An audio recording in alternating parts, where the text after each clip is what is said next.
পিসি ঠাম্মি, আপনি প্রথম দিন থেকে শুধু বকাবকি করে যাচ্ছেন আমাকেও আপনার শত্রু ভাবছেন, কিন্তু এবার বোধহয় আপনারও কিছু কথা শোনার সময় এসেছে পিসি ঠাম্মি।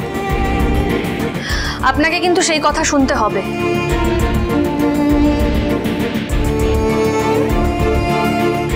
এই কদিনে আমি একটা জিনিস স্পষ্ট বুঝতে পেরেছি, এই গোটা পৃথিবীর ওপরে আপনার অনেক রাগ, অনেক অভিমান।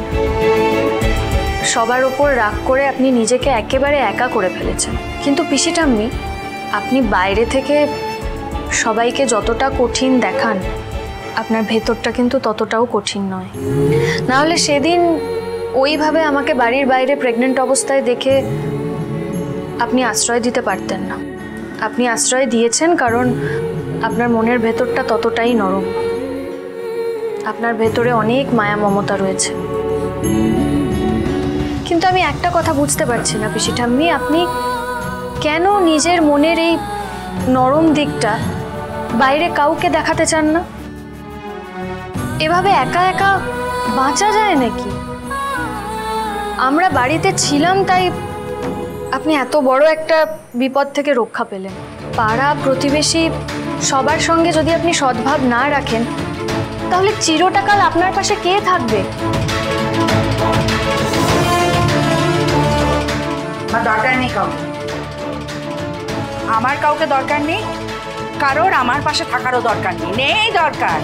এ আছে আমার, না আছে স্বামী, না আছে সন্তান, না আছে আত্মীয় পরিজন। দাদা ছিল, দাদাও আমার সাথে যোগাযোগ রাখে না কতগুলো বছর।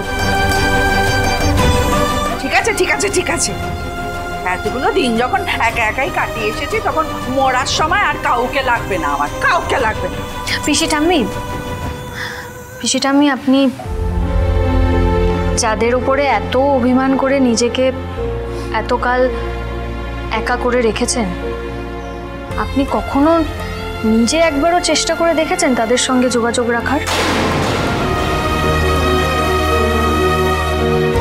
আমি তো একটা জিনিস বুঝতেই পারছি না, আমাদের দাদুর দোষটা কোথায়?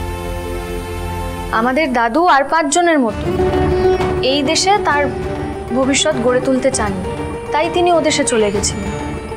একদম শূন্য থেকে নিজের চেষ্টায়, নিজের পরিশ্রমে সবটা গড়ে তুলেছিলেন, এবং তার জন্যে কিন্তু তিনি তার বাবার কাছে কখনো হাত পাতেননি। কই সে কথা তো আপনি বলছেন না।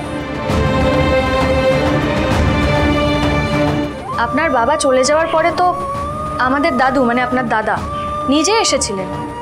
তখন তো তাকে বাড়ির ভেতরে ঢুকতে অবধি দেননি, শেষবারের মতো তার নিজের বাবাকে দেখতে অবধি দেননি।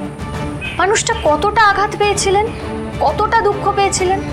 আর পিসি ঠাম্মি, আমি তো নিজে ঠাম্মির কাছে শুনেছি যে প্রত্যেকবার জগদ্ধাত্রী পুজোতে দাদু ঠাম্মিরা যখন নদিয়ার বাড়িতে আসতেন জগদ্ধাত্রী পুজো করতে, তখন ঠাম্মি নিজে আপনাকে ফোন করতেন ওই নদিয়ার বাড়িতে আসার জন্য।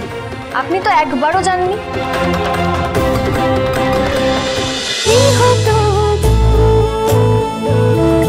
গৃহপ্রবেশ সোম থেকে রবি রাত 10টায় স্টার জলসায় ও জিও হটস্টারে।